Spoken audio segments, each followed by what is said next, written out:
Merhamet tövendeki Nakşının azrak hikayesi battı. Bu Nakşamның ismi bizning Nakşa. Muşu Nakşam, muşu keçiligimning türkisi buldu deb aytsam bo'ladi. Bu Nakşını men o'zimning yaxshi ko'rib, hurmatlab kelayotgan bizning talantli kompozitor, naqshchi Dilmurod Baxarov bilan aytaman. Alqışlarınla bolsam. Muşu fursatdan foydalanib, muşu keçilikning ro'yobga kelishi uchun shu akalarim Rayim aka Hamrayev, Dilmurod Baxarov akalarim nihoyatda ko'p yordam berdi. Qo'limga qo'l, putimga put bo'lib, men Urumchida bo'lsam, har qanday ishimni mishada qilib berdi. Sizlarning olqishlaringlar bilan men bir rahmatimni bildirib olgan bo'lsam, rahmat sizlarga. Rahmat. Amsa sizlar uchun bizning Naqsha sahnada Dilmurod Baxarov. Marhamat.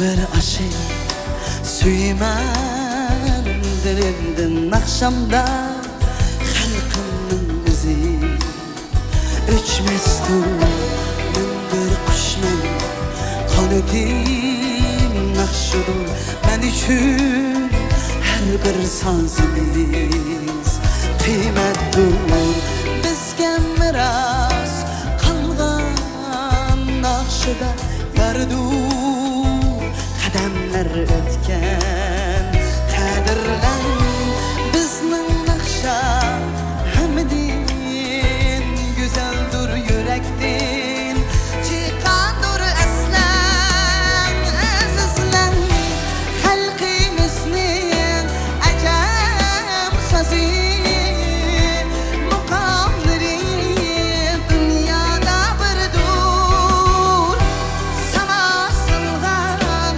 Uygur oğlanları uygu tudur dıllarda vurur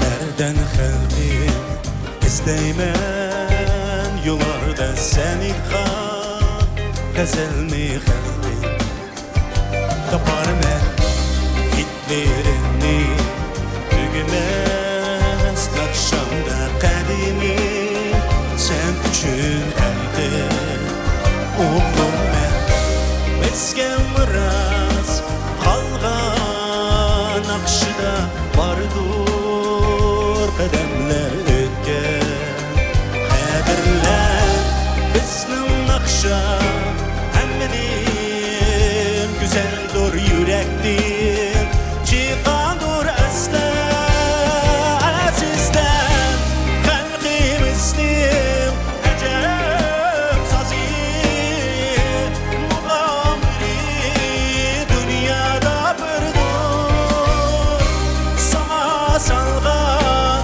Uygur oğlanları Uygu tutur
köp rahmat.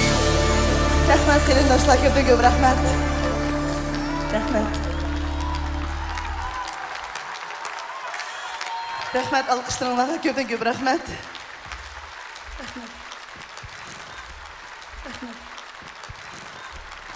Kelgan qadamlarga nur yasun qarindoshlar. Endiki kasada ko'zcha sog' salomat bo'linglar.